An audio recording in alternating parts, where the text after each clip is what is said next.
বিষয়টা শিখবো সেটা হলো পরমাণু ইলেকট্রন বিন্যাস। যারা 9 এবং 10 পড়ে তাদের জন্য খুবই গুরুত্বপূর্ণ ভিডিওটা। কেননা এই প্রশ্নটা পরমাণু ইলেকট্রন বিন্যাস এটা ফার্স্ট ইউনিট টেস্ট এবং ফাইনাল পরীক্ষা এই প্রশ্নটা বারবারই থাকে।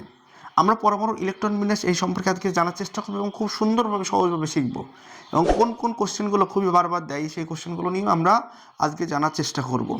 প্রথমত হলো পরমাণু ইলেকট্রন বিন্যাস, মানে আমরা যে সমস্ত পরমাণুগুলো দেখছি সেই সমস্ত পরমাণুগুলো ইলেকট্রন বিন্যাস। ক্লাস 9-এর সিলেবাস অনুযায়ী প্রথম 20টা মৌল 1 থেকে 20টা মৌলের নাম এবং ক্রমিক নম্বরটা মনে রাখা খুবই গুরুত্বপূর্ণ।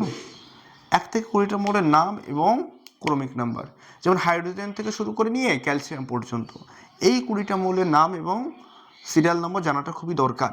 এবং একটা সূত্র মনে রাখতে হবে, মনে রাখতে হবে না, আমি লাস্টে ঠিক শিখিয়ে দেবো, কিন্তু প্রথমে একটু দেখে রাখুন। এই যে পরমাণু ইলেকট্রন বিন্যাসে একটা সূত্র আছে 2n²। 2n² মানে কি? এনটা হচ্ছে কক্ষ সংখ্যা বা অরবিট সংখ্যা। কক্ষ মানে কি? যদি 1 নম্বর কক্ষ হয়, যদি 1 নম্বর কক্ষ হয় তাহলে এন এর মান হবে 1। যদি 2 নম্বর কক্ষ হয় তাহলে এন এর মান হবে 2। যদি 3 নম্বর কক্ষ হয় তাহলে এন এর মান হবে 3।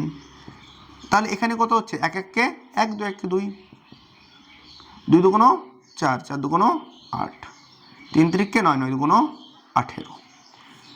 এই যে হচ্ছে পরমাণুর কক্ষের ইলেকট্রন সংখ্যা নির্ণয়ের সূত্র। প্রথম কক্ষেরটা রাখে আমরা বলি কে কক্ষ, পরের কক্ষটাকে সেকেন্ড কক্ষ এল, তারপরে এম, তারপরে এন। এই যে মোটামুটি কক্ষ হয়েছে 8টি কক্ষ, সেক্ষেত্রেও এনাফ হয়ে যাবে। তাহলে প্রথম কক্ষে কে কক্ষে সর্বোচ্চ ইলেকট্রনের সংখ্যা ধরে 2টো, এল কক্ষে সর্বোচ্চ ইলেকট্রন সংখ্যা ধরে 8টা, এম কক্ষে সর্বোচ্চ ধরে 18টা, এন কক্ষে সর্বোচ্চ ধরে 36টা।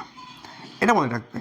আর আমরা ক্যালসিয়াম, পটাশিয়াম, ক্লোরিন সমস্ত জিনিসটা ইলেকট্রন বিন্যাস করার চেষ্টা করব।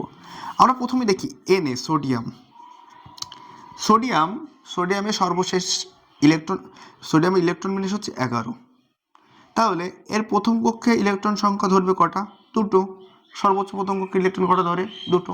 দ্বিতীয় কক্ষে সর্বোচ্চ ইলেকট্রন কটা ধরে? দ্বিতীয় কক্ষে সর্বোচ্চ ইলেকট্রন ধরে 8টা। আমরা দেখলাম। তাহলে 8 আর 2 10টা হয়ে গেল। তারপরে কক্ষে ধরবে আমাদের কটা? 1টা। তাহলে সোডিয়ামের আমরা ইলেকট্রন বিন্যাসটা আঁকার চেষ্টা করি। আমরা যদি এখানে সোডিয়াম লিখি,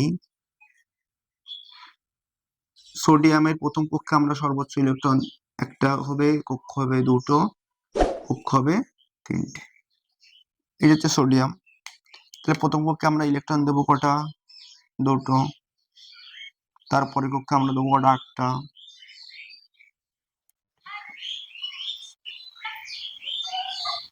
8টা। তারপরে কক্ষে ইলেকট্রন দেবো আমরা 1টা। তাহলে এই হচ্ছে সোডিয়ামের ইলেকট্রন বিন্যাস। এই ছবিটা আঁকতে দেয়। এখানে সোডিয়াম যেহেতু, তাহলে আমরা এখানে একটু জিনিস দিকে দিই। এটাকে আমরা ধরি পরমাণু নিউক্লিয়াস। এটা নিউক্লিয়াসের ভিতরে প্রোটন থাকে, মানে প্রোটন, আর নিউক্লিয়াসের ভিতরে থাকে নিউট্রন। সোডিয়ামের ইলেকট্রন যে কটা থাকে, প্রোটন তো সে কটাই থাকবে, তাহলে ইলেকট্রন থাকে, প্রোটন থাকবে কটা? 11টা। সোডিয়াম হচ্ছে 11 23, 11 23। নিউটন সংখ্যা বের করার নিয়ম হচ্ছে উপরটা থেকে নিচেটা বাদ দিতে হয়, তাহলে কত হবে? 12। আর এই যে দাগগুলো, এই কোডগুলো বলবো আমরা কি করলাম? ইলেকট্রন। তাহলে প্রোটনকে আমরা চিহ্নিত করলাম পি দিয়ে। পি কটা আছে এর? 11টা। এন কটা আছে এর? 12টা। আর ইলেকট্রন কটা আছে? ইলেকট্রন আছে এর 11টা। এটা হচ্ছে সোডিয়াম 11 23 এর ইলেকট্রন বিন্যাস। আমরা ক্লোরিনের ইলেকট্রন বিন্যাস করি। ক্লোরিনের ইলেকট্রন সংখ্যা হচ্ছে 17টা। তাহলে আমরা প্রথম কক্ষে দেবো 2টো, তারপরে কক্ষে সর্বোচ্চ কটা দিতে পারবো? 8টা। তাহলে 8 আর 2 10টার মধ্যে কমপ্লিট হয়ে গেল। তারপরে কক্ষে থাকবে কটা? 7টা। তাহলে আমরা এখানে ক্লোরিন লিখলাম। ক্লোরিনের প্রথম কক্ষে কটা দেবো? তাহলে ক্লোরিনের কক্ষ হবে কটা? কক্ষ হবে 3টে। তাহলে প্রথম কক্ষে সর্বোচ্চ ইলেকট্রন থাকবে কটা? প্রথম কক্ষে সর্বোচ্চ ইলেকট্রন থাকবে 2টো। তারপরে কক্ষে 8টা।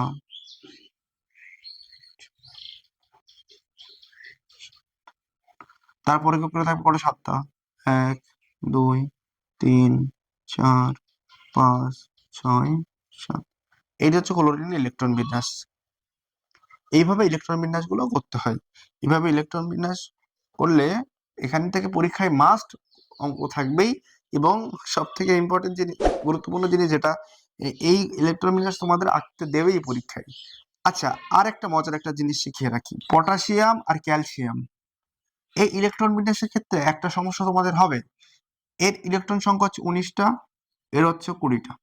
তাহলে হিসাব মতো কি আমরা প্রথম কক্ষে কটা দিতে পারি? 2টো। তারপরে কক্ষে 8টা, তারপরে কক্ষে তো 18টা দিতে পারি। কিন্তু এই ক্যালসিয়াম আর পটাশিয়ামের ক্ষেত্রে পরে কক্ষেই 8টা ধরে। তারপরে কক্ষে যে কটা বাকি থাকবে 8 আর 2 10 আর 18, তারপরে কক্ষে একটা।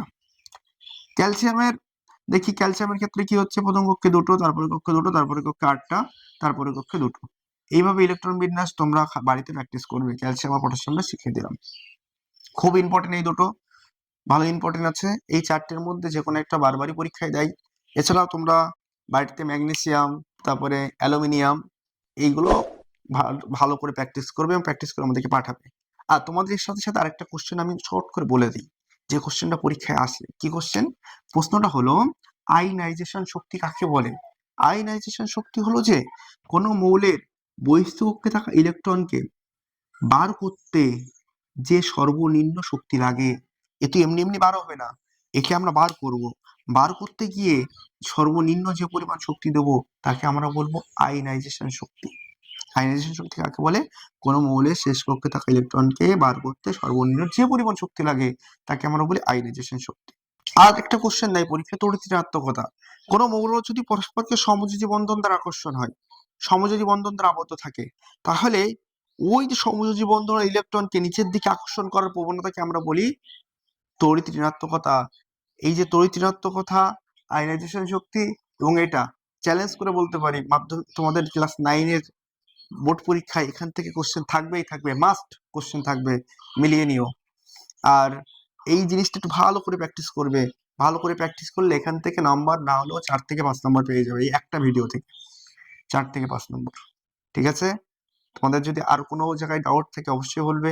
আমরা ছোট ছোট করে যেখান থেকে পরীক্ষায় কোশ্চেন আসে সেই প্রশ্নগুলো দেওয়ার চেষ্টা করবো ভিডিও আকারে। তোমরা অবশ্যই তোমাদের বন্ধুদের মাঝখানে শেয়ার করতে পারো এবং তোমরা জিনিসটা ভালো করে দেখে প্র্যাকটিস করে নাম্বারটা যেন পরীক্ষায় পাও। ঠিক আছে?